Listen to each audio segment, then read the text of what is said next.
This is KGW News at 11.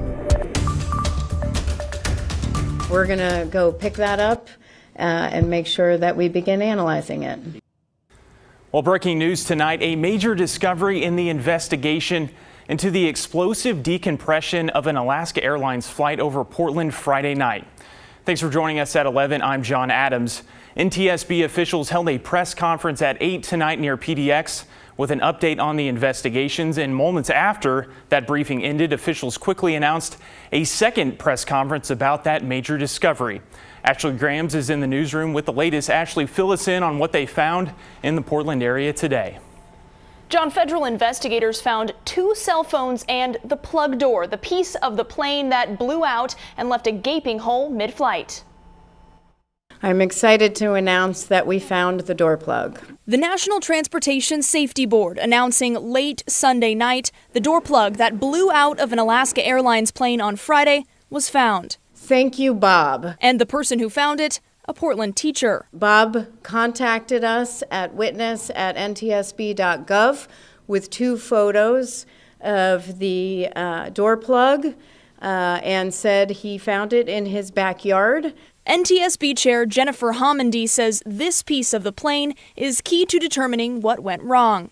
NTSB also learned that Alaska Airlines restricted this plane from flying over the open ocean after an air pressurization light turned on 3 times in the past few weeks. Homendy said crews had also requested maintenance that was not completed before Friday's flight out of PDX.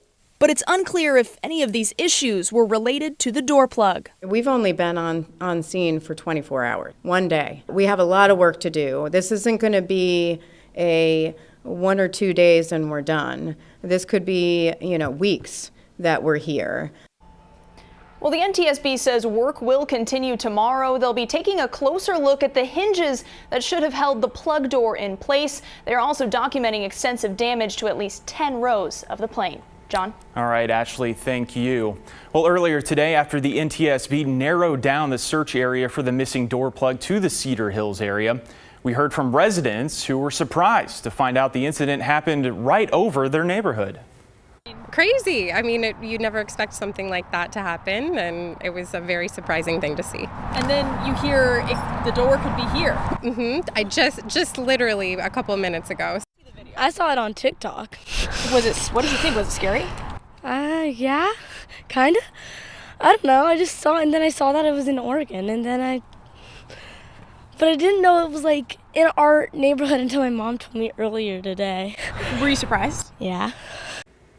Well, if you live in that area and find anything that you think might be part of a plane or may belong to a passenger, send an email to witness@ntsb.gov.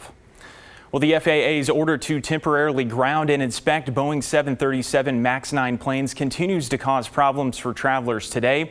PDX saw 24 cancellations and nearly 90 delays, primarily on Alaska and United, which also flies the MAX 9. Nationwide, about 9% of United flights were canceled and 21% of Alaska flights were grounded. Well, all those canceled flights on MAX 9 planes are causing headaches for thousands of travelers. Alaska Airlines has put in place a flexible travel policy to allow people to change or cancel flights with instructions for reimbursement on its website. But one Northwest family says they're trapped in what should be paradise, waiting on a flight back to Spokane with rising hotel bills. Yeah, we spoke to last night, said she can't send out any more hotel vouchers, just that Alaska will typically reimburse for up to $150 a night for a hotel. The one we found, the cheapest, was right by the airport for $500. Well, the Gorkas said they ended up booking a more expensive return flight for tomorrow on Delta at their own cost. Well, we'll continue to track the latest on the investigation over the next week or weeks. For more information, head to kgw.com and KGW Plus as this story continues to develop. Well, turning now to weather, we saw a few showers out there earlier today, but for the time being, we're looking dry out there. Let's check in with meteorologist Joe Ranieri with what we could see this week coming up. And Joe, are you still tracking a chance to see some low elevation snow possibly? Absolutely. And one thing I'm not going to, go out on a limb just yet and say that we're going to be seeing on the valley floor. Definitely going to be seeing some cold air in play later on this week and into next weekend. But we are going to be seeing some very active weather over the next few days, really starting starting the week off with some showers. There is about a 3-4 hour window or so tomorrow where it will be dry, and then things really pick up tomorrow night into Tuesday. But looking at the radar right now, we are dry for the time being in downtown Portland. But I tell you what, the snow showers have kind of tapered off a little bit throughout the Oregon Cascades. But basically, you've seen close to 2 feet of snow in the last 24 hours, and that's going to be a number that will continue to climb over the next several days or so. Rainfall amounts, about 1/10 of an inch of rain throughout the metro area. A little bit more than that over in Astoria, about 1/4 of an inch of rain that has fallen in the last 24 hours. So looking at the weather headlines, scattered showers Monday morning. Again, by the later part of the afternoon, will dry out. Heavy showers move in late tomorrow night and early Tuesday morning. Heavy mountain snow this week, like I said. Blizzard conditions basically Monday night into Wednesday. Looking at the watches and warnings, along with the rain we're going to be seeing tomorrow, we'll also see that wind pick up. Because of it, we'll be seeing a wind advisory throughout the metro area tomorrow. That purple color is a winter weather advisory, and this orange color is a blizzard warning. If you're going to be driving over the mountain passes at all over the next 3 or 4 days, be prepared for practically zero visibility conditions with blowing snow, heavy snow, and gusts up to about 40 to 50 miles an hour. Again, I'll talk more about that in detail and what we could be looking at here in the valley and the metro area over the next several days. That's coming up in about 10 minutes from now. All right, Joe, thank you. Well, today skiers got what they've been waiting for with a foot of fresh snow on Mount Hood. But a handful of ski resorts are still closed until more snow arrives. Our Sydney Dorner captured the excitement of those lucky and patient enough to make it up the slopes. Oregon ski season has started off slow with snowpack levels far below normal, leaving some ski resorts closed and others thriving. This is the first time I've skied fresh snow this year, so it's definitely been a waiting game, and so I've been working on my patience, but looks like we're going to get blasted here, so very excited about the next week or so. 3 of Western Oregon's ski resorts are currently open: Mount Bachelor, Timberline Lodge, and Mount Hood Meadows. But with this weekend's snow, there's hope the rest will follow. Mother Nature finally delivered. We were a little bit light over the Christmas holiday, but our mountain ops team did a great job of working with the snowfall that we had to get the terrain open.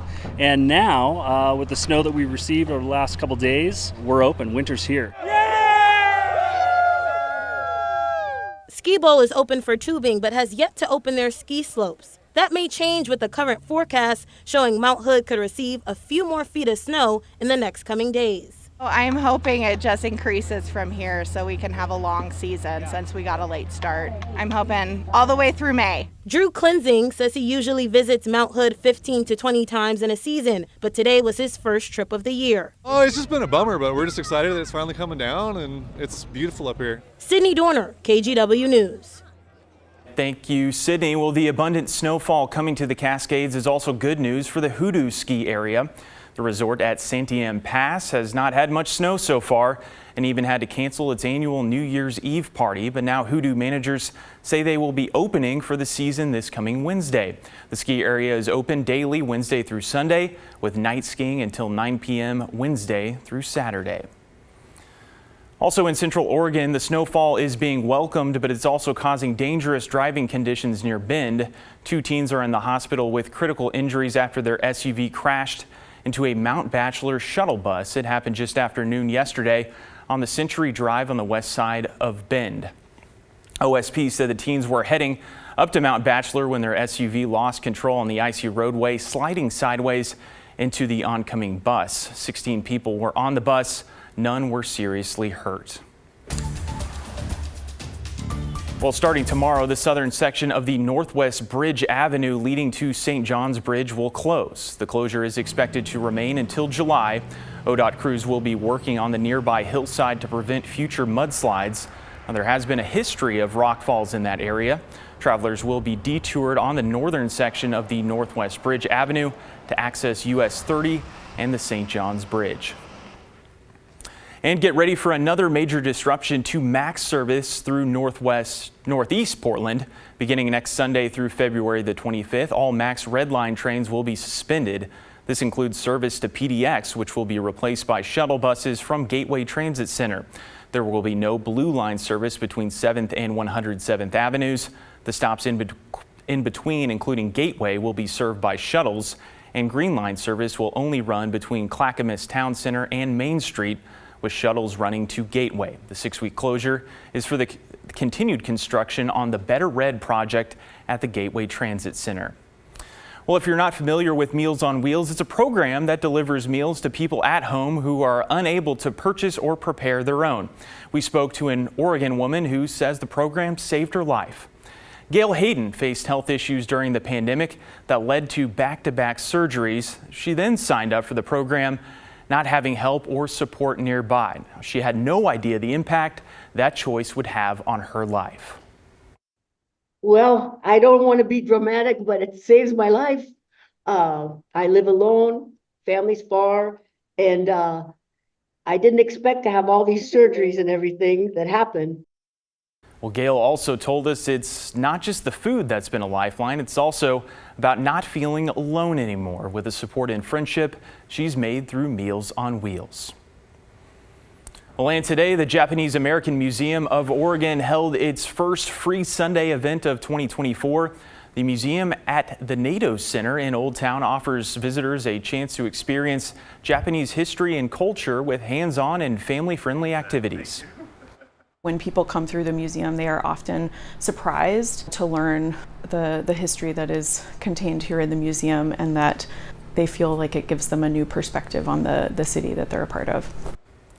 The free admission events will run the first Sunday of every month through this year. The museum's regular hours are Thursday through Sunday from 11 to 3.